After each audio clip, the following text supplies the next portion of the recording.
The best sports videos don't just show you what happened, they show you what it felt like.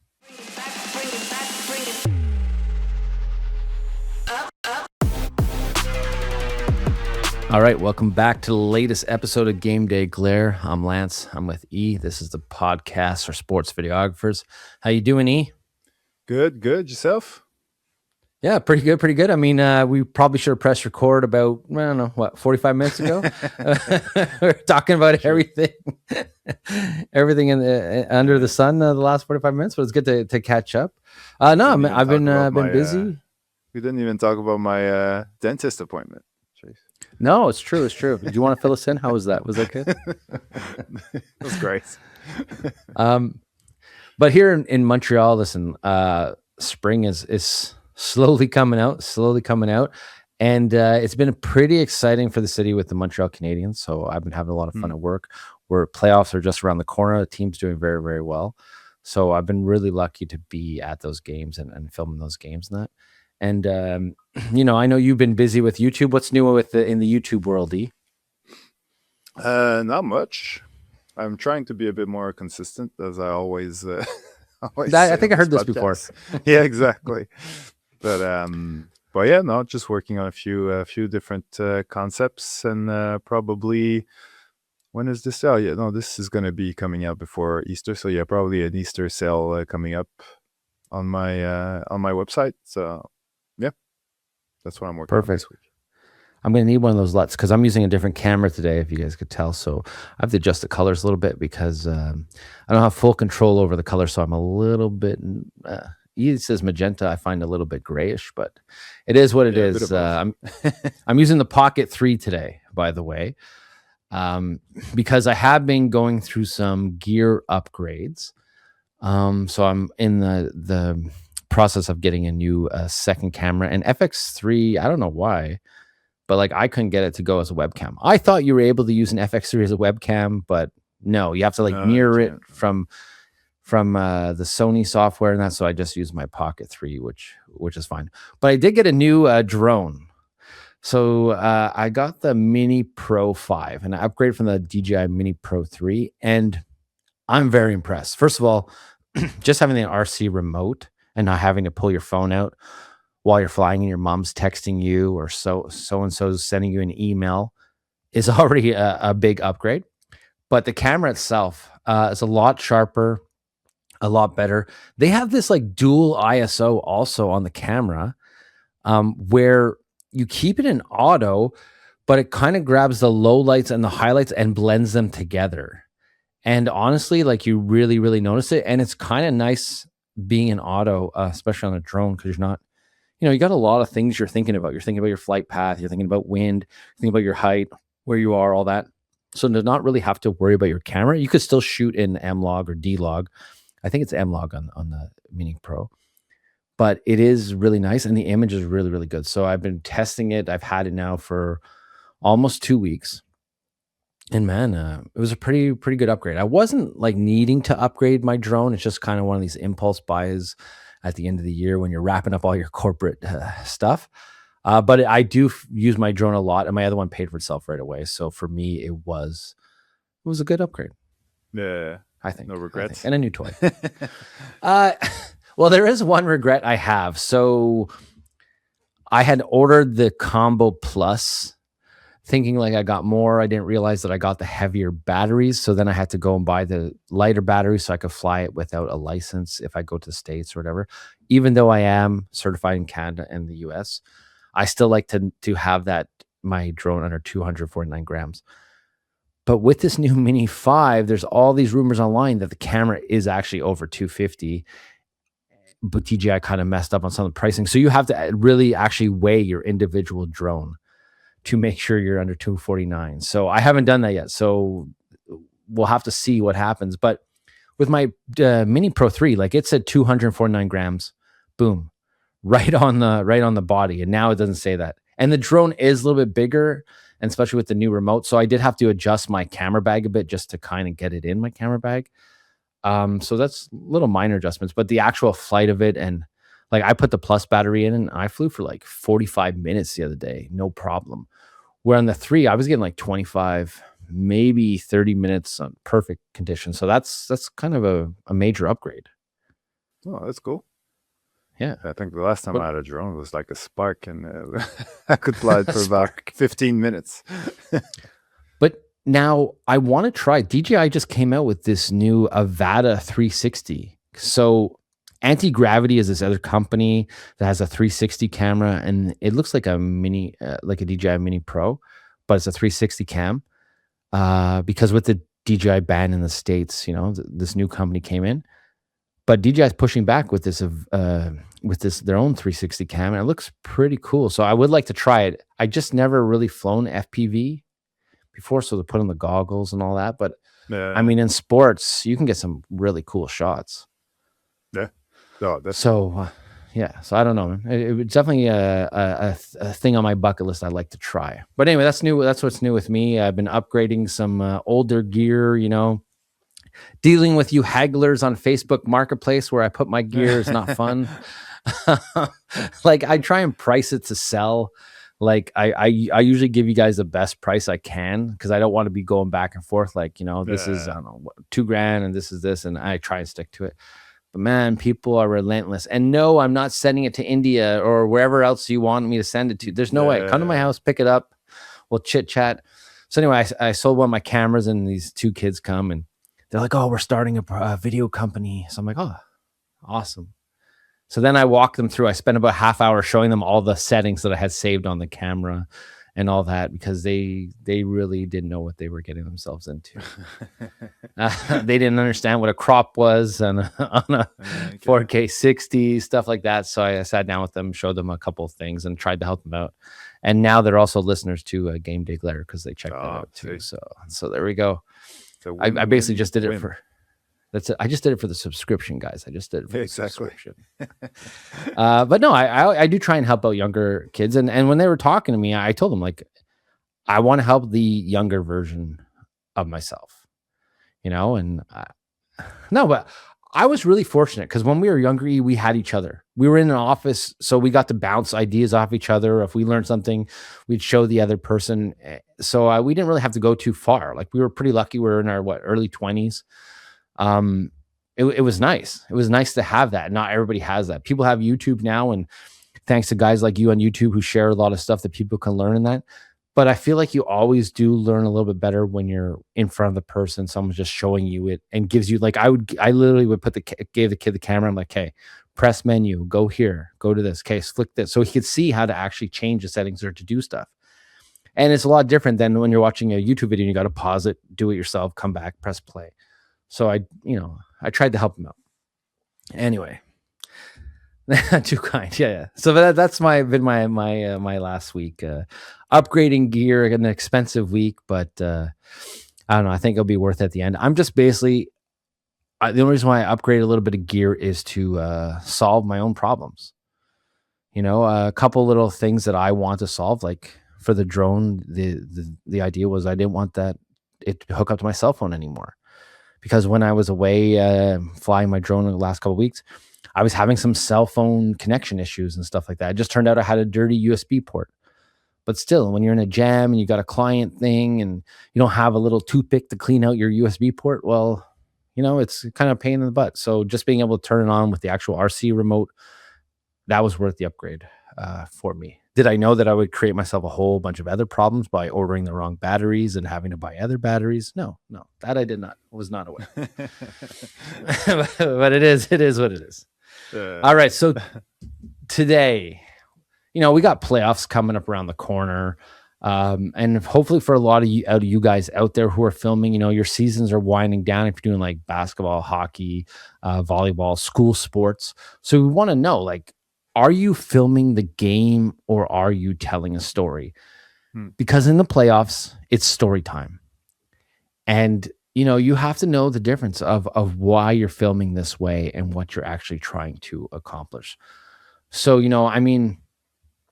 listen, we're all skilled videographers out here who are listening to this, but anybody could just follow a ball, and it takes a little bit of skill, but you can keep the frame in play.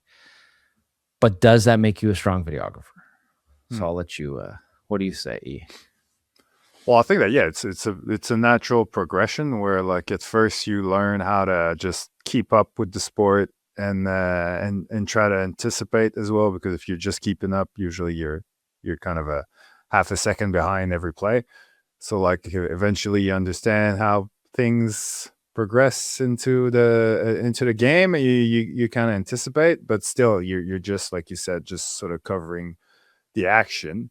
Um but then you watch other videographers that are maybe a bit more experienced than you, and you look at their footage, and it looks so much more cinematic than yours, and you wonder why. And usually, yeah, that's where filming more to tell a story instead of just covering uh, becomes the main point of difference. Is just it's composition at the end of the day. At the end of the day, it's yeah, setting up your shot, having like the aesthetic of the shot in mind, and not just making sure that you get the touchdown or you get the goal.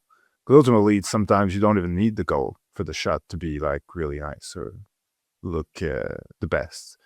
So yeah, that's the type of stuff we'll be talking about today, I think. Yeah, for sure, for sure. Because storytelling helps make your edit stronger. And the more experience you get, you kind of get to anticipate what's going to happen on the court and what's happening around you. But when you go into, so say you've captured a season full of highlights. Well, the last couple of games, you can really focus on the emotion and really set up the story you want to tell by planning. And I think that's how you kind of make the switch from following a ball to telling a story. So I wrote down a question for you, is like, when did you stop thinking like a highlight chaser and start thinking like a storyteller? Because you do tell even in your hype reels and stuff like that, you are telling a bit of a story. So when did you feel like, maybe I'll word it differently. When do you think that switch should happen for someone who's a videographer to say, okay, listen, I'm just doing highlights all the time. Let me try some of the storytelling aspects of this. Yeah, I think, to be honest, well, I can only speak for me really, but I think I've always been conscious of the story, but until probably more recently that I'm willing to admit, um, I was more conscious of it in the editing phase. It was more about like, yeah, using what I have to properly tell a story, and then if it's like a hype reel or something like that, maybe I'll use wording on the screen, kind of like in a movie trailer. That was kind of the recipe to begin with. When you just have like game footage, like how do you tell a story if all you got is like broadcast goals and replays and things like that? So I was using a lot of wording and stuff, captions, um, or a voiceover. But but yeah, I think probably like, yeah, more recently though, I'd like to admit, like in the last let's say 2 years maybe, I don't know. Um, I was really trying to make my footage like look better and kind of like film it in a way that makes the yeah, just makes the action in it make more sense, and kind of, if I'm going for the spectacular of the scenery, make sure I've got the right lens and the right angle. If I'm going for raw action, try to get close and really get like a sharp kind of close up of people's faces. So again, that's the right lens and the right angle as well. So it's just making those decisions while I'm filming, instead of just waiting in the edit to see what I have and what story I can tell with it. But yeah, that transition happened probably yeah, in the last couple of years, even though I've been doing this for 20 years. Well, it's true. I feel this like the same as you. I used to show up to the edit, and you have, so when we work for a pro sports team, you have all this broadcast footage, and you kind of just go through the footage, and it's all based on the edit, the storytelling. It's all based on the edit. But now that we do our own stuff and we're in charge of filming and the editing, that's where you set up those shots. That's where your shots tell your story. And that's where you can plan ahead. Because when you are doing stuff with broadcast footage and that, you're relying heavily on you know, what they're saying during the broadcast to tell your story and play a reaction that. where now when you're filming your own stuff, you can mic up a guy. You can get those behind the scenes stuff that broadcast can't get to tell that story. And like I like when it sounds silly, but so recently I did a lot of corporate work and I was looking at like corporate videos to kind of get some some ideas in that. And I saw this one guy, he did like where he took a bunch of photos of people's passes and the logo and had it animate and move around and then it comes into the logo of the stage. Now that's something that you thought about pre-plan. And I've seen it done in sports a lot with logos on helmets and stuff where you focus on a logo on a helmet and you have different plays going on, but you're on the logo of the helmet. Now, this is something that helps tell this is just an example, by the way, but it's just something that you have to set up in order to tell your story. So you are framing and shooting certain shots to tell that part. And that's what it is. It's that mindset of like, I'm not just following the game. I'm going to film XYZ to help tell the story I want to do. So if you want to tell the story from the view of a fan, let's say, well, you can film some shots actually as if you're a fan sitting in the seat of a fan and turning your head, and then you can cut into the action. So that's the idea. And there was a time where, yeah, I used to make some really great highlight videos and stuff like that, but they didn't really have much storytelling.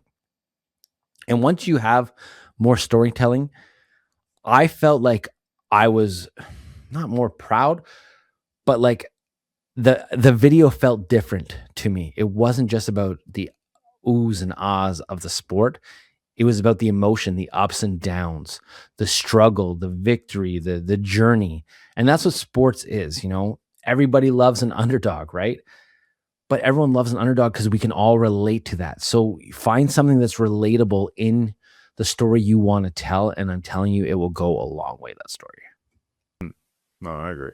So where do people start? Where do you like sit down at home before your project and think, all right, what's the story that I'm going to tell today? Or do you show up and then realize what's going on and then adjust?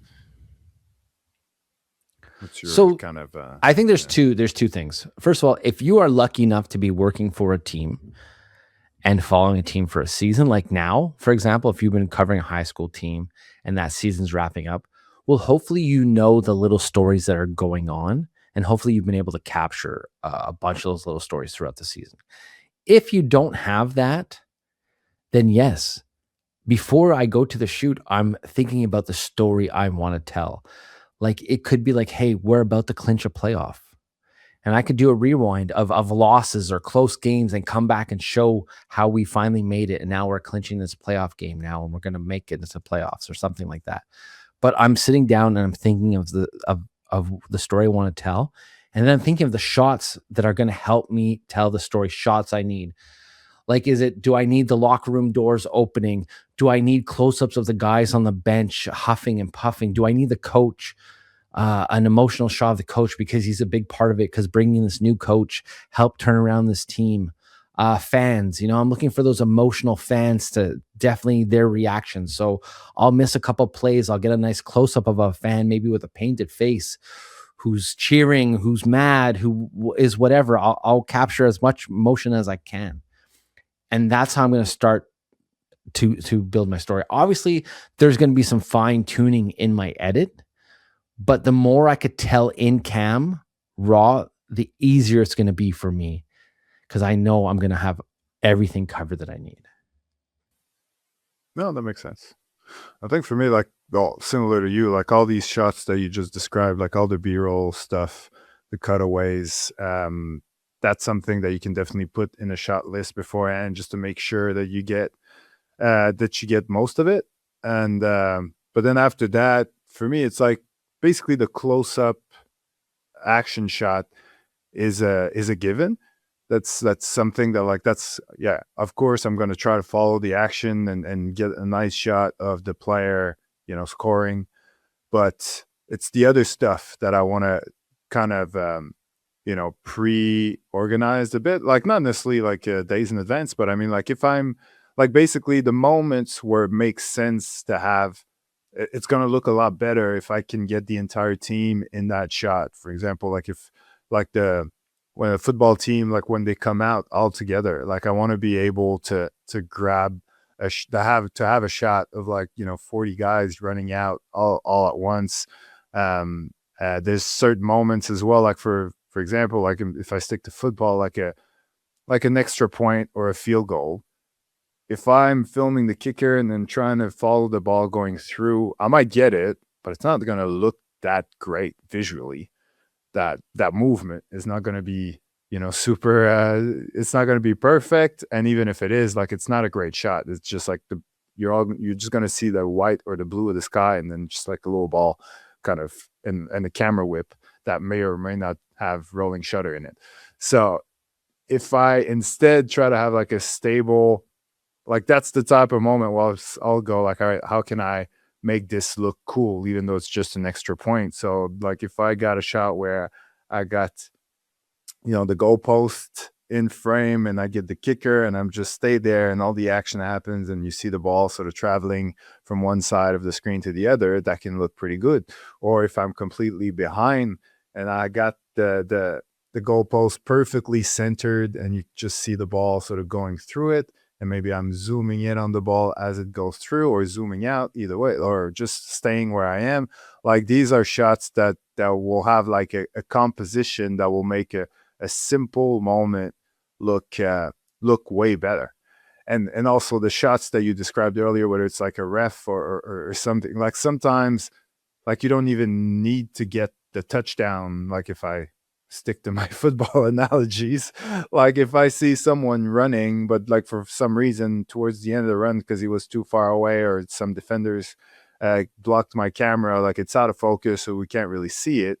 If you see someone running, and then afterwards you see a coach getting excited, and you see a referee going like this, like, we got it. Like, unless it was like the touchdown of the year, and you're like, oh, I can't believe I didn't catch that juke or that spinorama or whatever. Like, yeah, you can be annoyed by that, but if in like story wise, like, everybody got it. Like, you didn't really miss anything. And if anything, if you showed 3 touchdowns before, to show it that way the fourth time makes it like a lot less repetitive. It's more fun. It's different.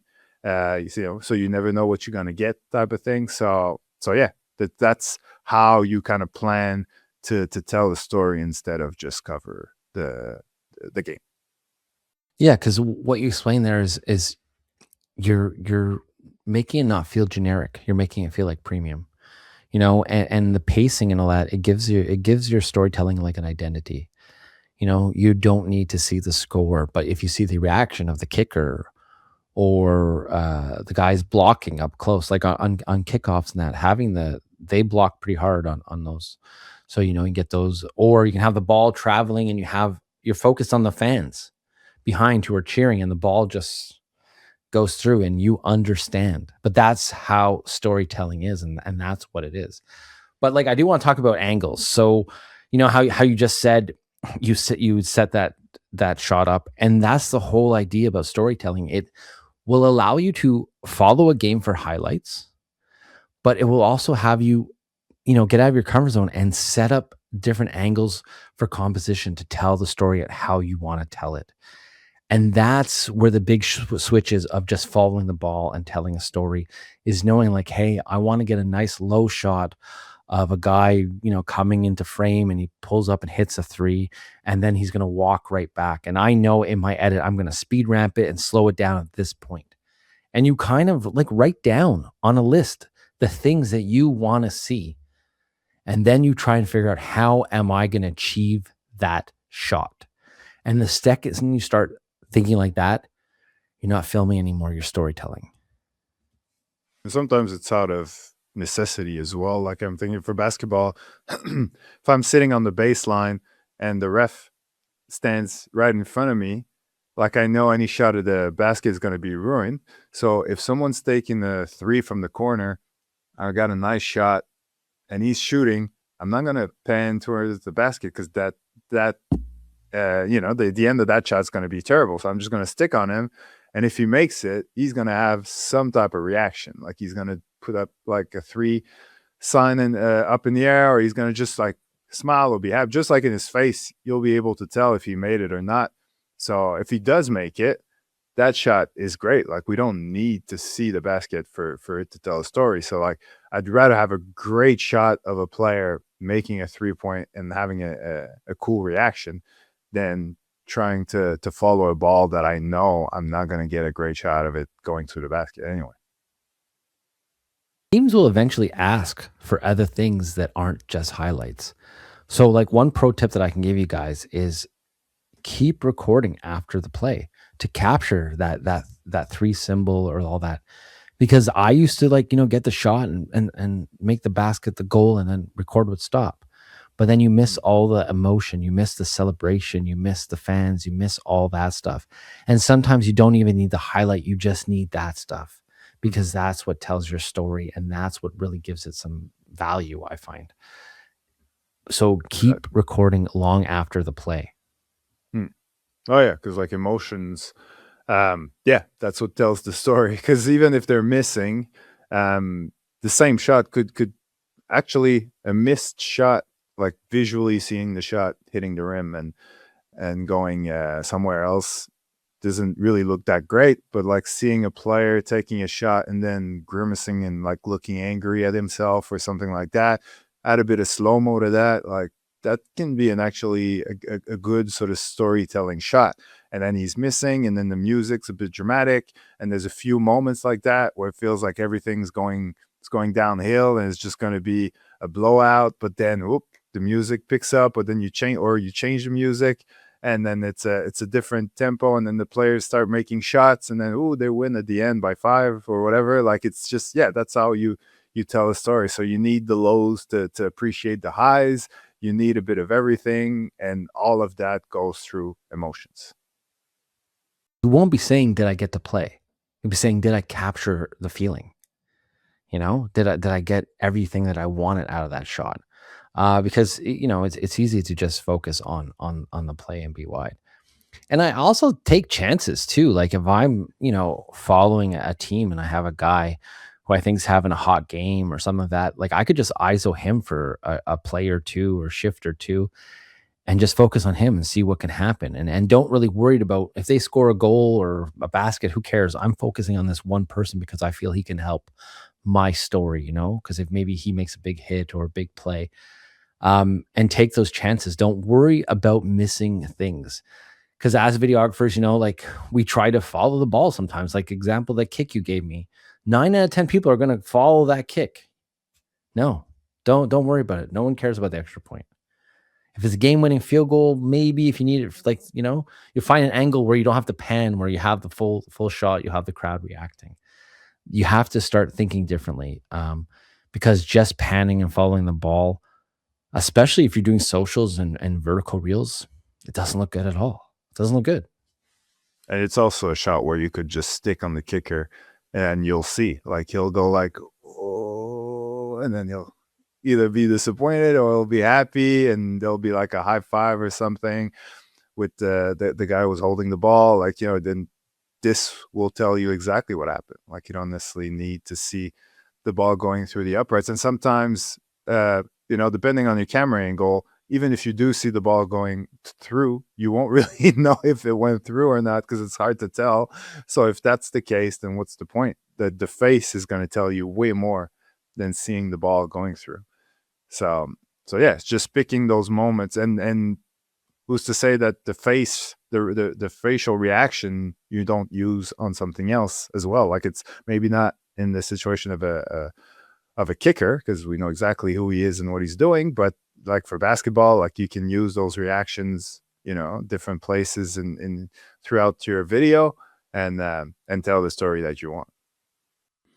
And one of the biggest things that's going to help you too is know your sport. Like we take it for granted that everyone knows football or basketball or that, but even if you look at E and I, like we have Canadian football at home, and you guys, some of your listeners have American football, so there's different rules, and you have to know the rules of the sport you're filming in order to anticipate what's going to happen. Because if you know what's going to happen, it will just make your job easier. So it helps you, be creative. It helps you take chances, and it helps tell your story. So make sure you know the sport that you're filming, because it adds a lot of value when you know what's going to happen. Yeah, no, that's And it, true. Yeah, you no, know, go ahead. no, I was just gonna say, like, if I'm going to film volleyball, which I don't film much, or say if I get a contract and someone says, "Hey, we want to do a volleyball thing," and that, well, I'm gonna make sure I know all the rules for volleyball and where to be positioned and where, I'm gonna check out, do your homework, check out other people's stuff too, get some ideas. And there's nothing wrong with borrowing an idea or seeing a shot or being like, I want to set this up. I want it to look like this. I want to have this feel. Because as videographers and filmmakers, we need inspiration. And knowing your sport and being inspired just brings you to the next level. So know everything you can about your sport before you film, It just helps you. It's Yeah. just an advantage. Yeah, no, definitely. Totally agree. Because yeah, I've filmed volleyball a couple times where it was my first time and didn't really like obviously I know how the game is played. I know like most of the rules, but I've never filmed it. And every time I start filming a new sport, there's always adjustments at the start just to understand like what's the better angle, where to be at what time and things like that. So if you understand where the ball is most likely to start with and to finish at and you know how they switch sides and all these different things, then you can sort of be at the right place at the right time. Makes your job a lot easier, especially in sports where the ball goes all over the place, like football or soccer or things like that. Like it's not like there's a, this team goes that way. And it's like volleyball, basketball, it's a lot easier to anticipate stuff. Although the problem with volleyball is that the ball goes really fast. So tracking like someone smashing the ball is not that easy. So you have to understand. Okay, so like it's silly, but just like all right, I'm never gonna be able to capture a close up of someone smashing the ball and tracking that ball landing, and you know what I mean? Like it's way too fast. So like what's the best angle to get that smash but also potentially get the reaction? Should I shoot wide? Should I shoot wide from a lower angle so that I can just zoom out? Like so it's playing with those things and figuring out what's the best way to get the shots that you need. And yeah, and that comes with practice and with knowing the sport. Yeah, and also, when I say knowing the sport, it's not just like know the rules, okay? So, for instance, if you come to an NHL game with me, I know there are 9 planned TV spots, commercials breaks, okay? And commercial break is probably the best time in pro sports where you can change your angle. So, I'm using that clock and that to my advantage. So, I know in a period the first whistle under 14, and these whistles only count if we're not in a power play, by the way, because there are rules to the rules. But the first whistle under 14, the first whistle under 10, and the first whistle under 6 minutes are the commercial breaks. So if I'm a solo shooter and I'm filming an NHL game and I want to make it look and tell my story and make it look, I have as many camera angles as possible. Well, then I'm looking at the clock and I'm like, okay, the whistle, it's 3:56. The next whistle, 13:56. The next whistle, I can move. And during hockey, you can only move on whistles. You cannot just get up during regular play and go sit in a seat and come down an aisle. They block you. So these are some of the rules that I mean too that you need to know. So for instance, CFL or football, Canadian Football League, if you show up to a game, the warm up is as long as the game.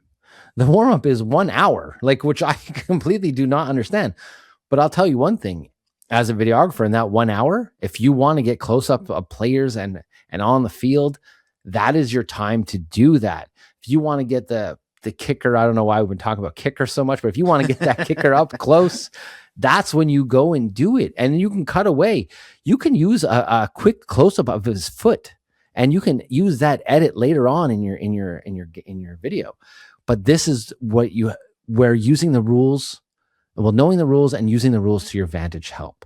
So that's what I mean too by knowing your sport. It's not just like, yeah, I know all the rules of hockey. I know what fighting is. I know what boarding is. No, when are the commercial breaks? When can I move?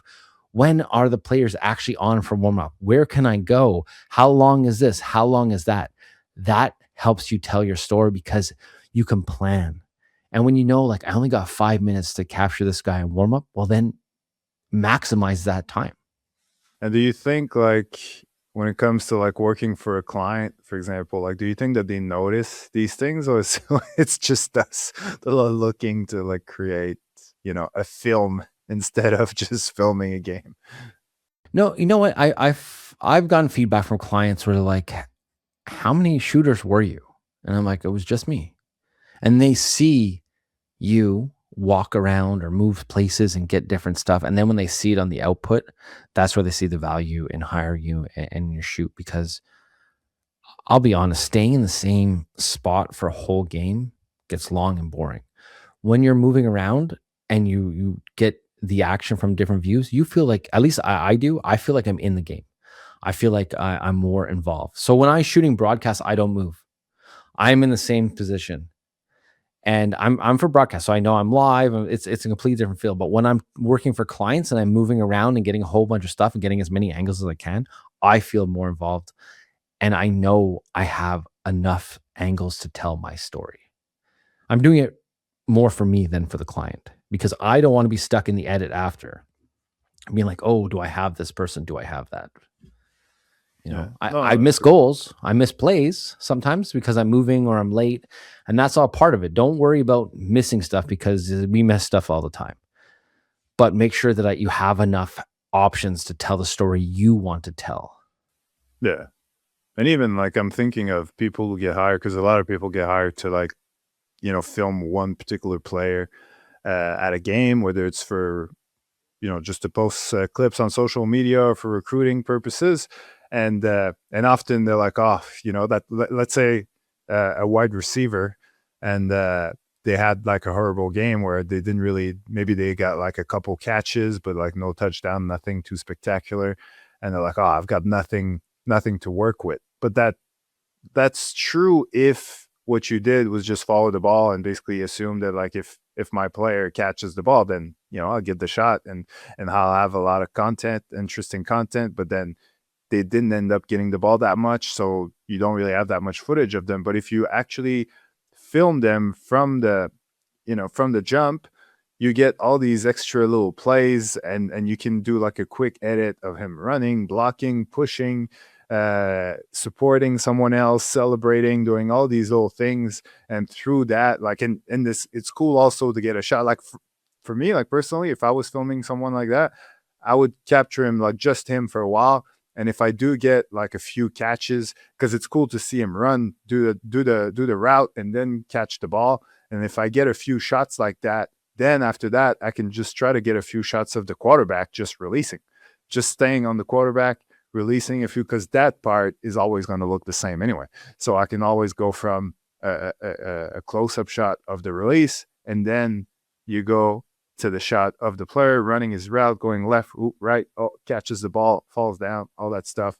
So yeah, focusing more on the story that you're, because sometimes like people know that they've got a story to tell, but they still go back to just following the game and assuming that if my player has the ball anyway, I'll be filming him. But like, yeah, focus on what you're actually trying to do, and that will give you a lot more content to work with. And there'll be some gems in there that don't necessarily mean that the player has the ball in his hands or is doing something that is considered like spectacular, but it can be visually if it's filmed right, and it's showing also an aspect of his game that we rarely see on camera and that maybe recruiters are looking for.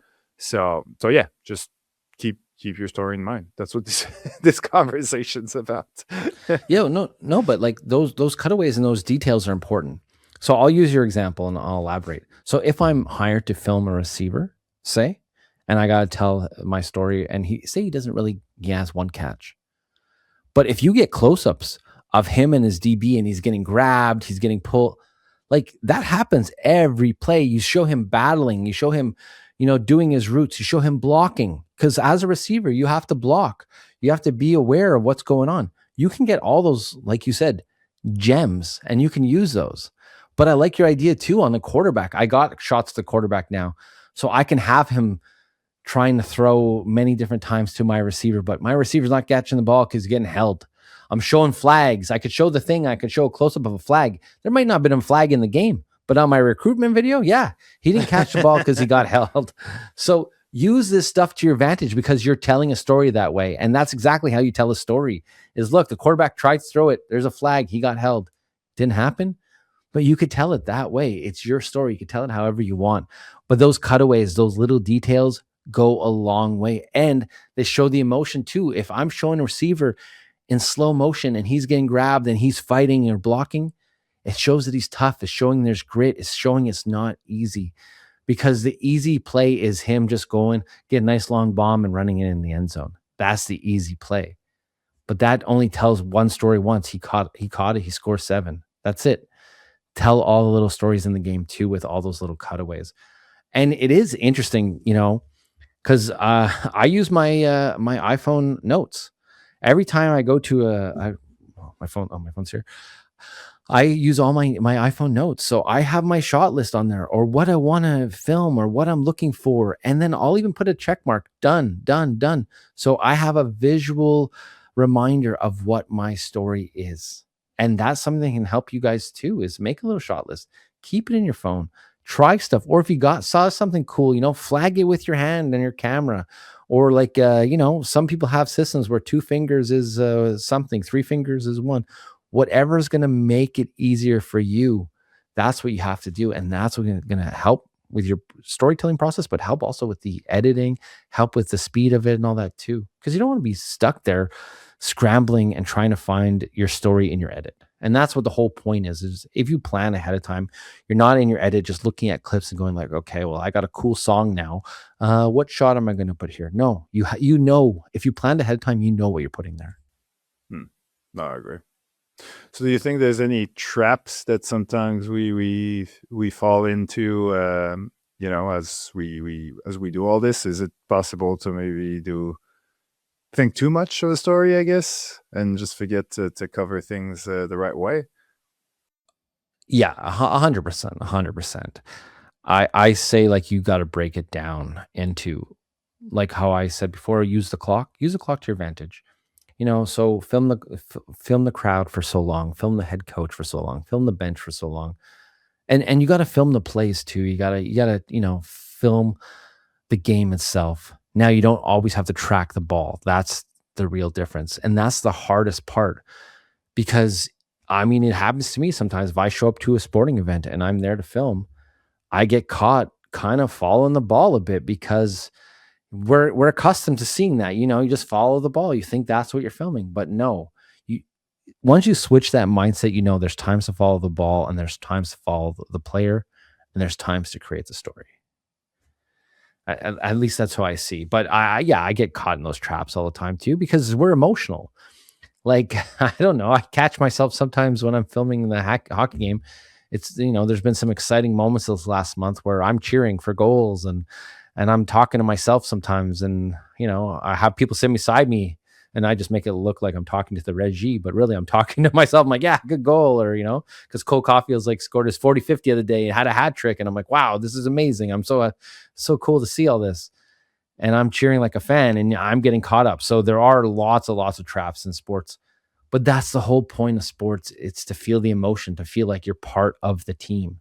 And that's what you want to come out of your videos. You want people to feel like I'm part of this team, or I want to root for this team, or yeah, I want to root for this receiver that he's filming who has no catches. That's what you want. Exactly. So yeah, I think like there's definitely the trap of not doing what we've been saying we should be doing because you're kind of on a autopilot and you just follow the ball and you get a bit lazy because you've been doing it for so long for so many years or whatever. But so it's always reminding you to be creative and to have a storytelling frame of mind. But it can also go the other way, where if I'm too focused on composition and things like that, and that's more specific to like vertical content, where like I'll film like a great shot that like the composition is perfect for the landscape shot that I have. But then once you crop it to make a vertical video, it doesn't really make any sense. Like it's too hard to, like you can always like with position keyframe kind of edit through it to make it work. But ideally I probably should have like either zoomed out or angled it differently or something like that just to make it a bit more clear. So yeah, sometimes if you're gonna edit in a vertical form, uh, keep your vertical frame in mind when you're setting up your cinematic shots, because if they look cinematic in landscape, the composition is going to be very different in vertical. So keep that in mind. The easiest way to do it is to have like guides on your monitor that remind you what your vertical frame actually looks like. Or you can even, like on my monitor, you can literally block out the left and right side of the frame. But I feel that's a bit dangerous, because like, a lot of the shots, just because they're not perfectly centered, they're still very, very usable. So might as well see what you're actually filming, because you might just, even though, because that way you wouldn't see it. And if you have the full frame, then you see it and you got the shot and things like that. Yeah, and I don't know. I thought of another trap that I fall into. Um, so we're talking about telling story, and I'm in my head right away. I'm thinking about a longer video piece, right? While I'm telling a story, but that's a trap that I fall in. It doesn't have to be a long piece. It could be a reel. And we've had a guest on the show, Shafiq. I follow him on social media. He's one of my good buddies. So he's with the Habs right now on the road, and he actually tells like on his stories, and that's what stories are, right? On your phone, stories are supposed to be telling a story. He does this nice cinematic thing where it's very simple. It's 7 seconds, 5 seconds, and it's the players walk in, but they're filmed vertical, and he has like five stacked in a row, and he's putting it to nice music in black and white. And it's not really much to it when you think about it. It's like five separate shots, all stacked on top of each other, cinematic to a nice black and white image, and a nice song. And he's telling a story. He's getting those guys ready for their game in that moment. You see, they'll have their game faces on. They're all looking nice and sharp, and they're walking in all in slow motion. And that's a little real story. And I'm always thinking like I got to put together this complicated video and get like the best shots and best sound bites and all that. But yet something simple like that tells a story. So find what works for you. And I get caught in that trap because I feel like I got to edit and I got to put in all this work. But sometimes the one shot that I captured and just changing the look from black and white, or changing the framing, the pacing, the music, something, and it will tell my story. So find what works for you and works for your clients, because not everybody is going to look at it the same way, but tell something that has a meaning to you. No, I agree. Yeah, no, definitely. So I'd say, I don't know. I think for me, ultimately, it's like emotion is always going to add value to your footage. So the more emotion you can put on display, the better your shot is going to look. And if I had to choose between, an emotional shot that doesn't necessarily shows the entire play, or a shot that shows the play but has zero emotion, I would go with the first one. Yeah. No, and I think emotion is really what sells storytelling. And I think it's something that we don't always work on because we're so focused on filming the sport. So take time and look around and capture the scenery, capture the intensity of other people who might not be scoring the goal or basket or kicking the field goal. Look for their reactions and that, and try and work that into your edit, because that will help you go a long Yeah. way.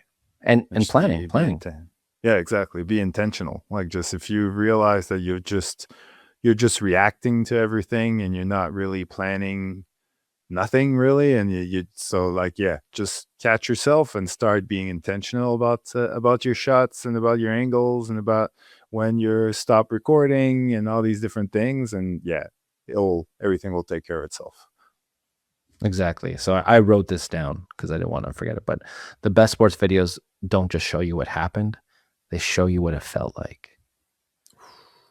And that's it. That's it. Should be right here. That's it, guys. So hopefully, this helps you tell some better stories with the playoffs coming up. Gives you some new ideas. Helps you get a little prepared. But that's it for this episode of Game Day Glare. All right. Take care, guys.